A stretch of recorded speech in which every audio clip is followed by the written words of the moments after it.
দিলুক অভিনন্দন। দান দান দান দুলা ভাই, কিসের অভিনন্দন? আমি তো এমন কোনো কাজ করি নাই যার জন্য অভিনন্দন পেতে পারি।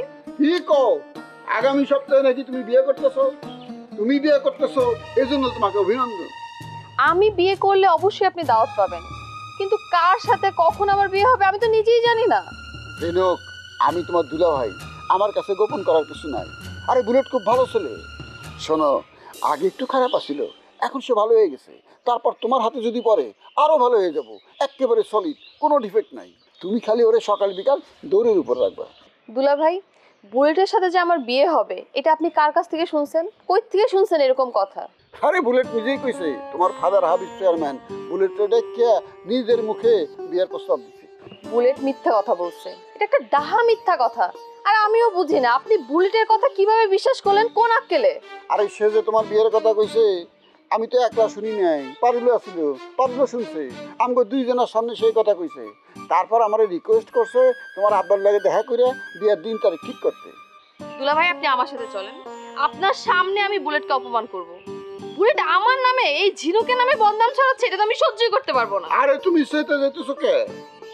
বুলেট তোমার এই বিয়ের প্রস্তাব তোমার বাবার কাছে দিছে, তোমার বাবা রাজি হয়েছে। তোমার যদি তারে পছন্দ না হয় তুমি না করে দিবা, কিন্তু তাই বলে তুমি তারা অপমান করতে পারো না। বিয়ের প্রস্তাব দিছে, তুমি তারা অপমান করবা, এটার কোনো যুক্তি নাই। আচ্ছা দুলা ভাই, সত্যি করে বলেন তো বুলেট আপনাকে কত টাকা দিছে? আপনি তো কখনো ওর পক্ষে ছিলেন না, সব সময় আমি দেখছি ওর বিপক্ষে কাজ করছেন। সত্যি করে বলেন, আপনি বড় কোনো স্বার্থ হাসিল করছেন, ঠিক না? তোমার কথায় কষ্ট পাইলাম, অনেক দুঃখ পাইলাম। বুলেটের কাছে আমার কোনো স্বার্থ নাই। স্বার্থ না থাকলে আপনি বুলেটের পক্ষে নিয়ে কেন কথা বলতেছেন, কেন কাজ করতেছেন? আচ্ছা ওগুলা বাদ দেন, আপনি আমার একটা কাজ করে দিতে পারবেন? কি কাজ কও, আমার সামর্থ্য থাকলে অবশ্যই করে দেবো। আমি আপনার ভাই আসিফকে খুবই পছন্দ করি, আপনি যেভাবেই হোক ওর সাথে আমার বিয়েটা ঠিক করে দেন। আমি আপনার কাছে সারা জীবন ঋণী থাকবো। আরে আসিফের বিয়ে তো ঠিক হয়ে গেছে, সেটা তো অনেকদিন আগের কথা, তুমি জানো না? কেন? আসিফ তো আমাকে বললো তার কোনো বান্ধবী নাই। আরে মিথ্যা কথা কইছে। আসিফের যদি প্রেমিকা না থাকতো তাহলে তো আমি কুসুমের লেগে প্রস্তাব দিতাম। আমার মামা কুসুমরে খুব পছন্দ করে, কিন্তু ছেলে তো নিজেই বিয়ে ঠিক করে রাখছে। এর লেগে তো কুসুমের লেগে আসিফের বিয়েটা দিতে পারলাম না। আপনার ভাই তো দেখতেছি বিরাট একটা বাটপার, আমার সাথে এত বড় মিথ্যা কথা বলতে পারলো। ওই যদি তোমার সত্যি কথা কইতো তাহলে কি তুমি ওর কাছে যাইতা? ওই যদি কইতো ওর বান্ধবী আছে, তুমি কি ওর কাছে যাইতা? কও, এগুলো বদমাইশি। বুঝতে পারছি আমি, গ্রাম শহর সব জায়গাতেই বাটপার দিয়ে ভরে গেছে, বুঝছেন? আসিফের কাছে যাইবা না, ওর ধারে কাছে যাইবা না, ওই কিন্তু তলে তলে দুষ্ট আছে। ভালোই হলো আপনার সাথে কথা বলে, বুঝছেন?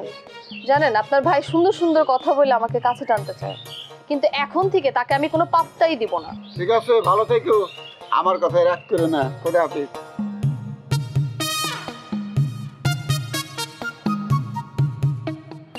সব মানুষ তো একই রকম।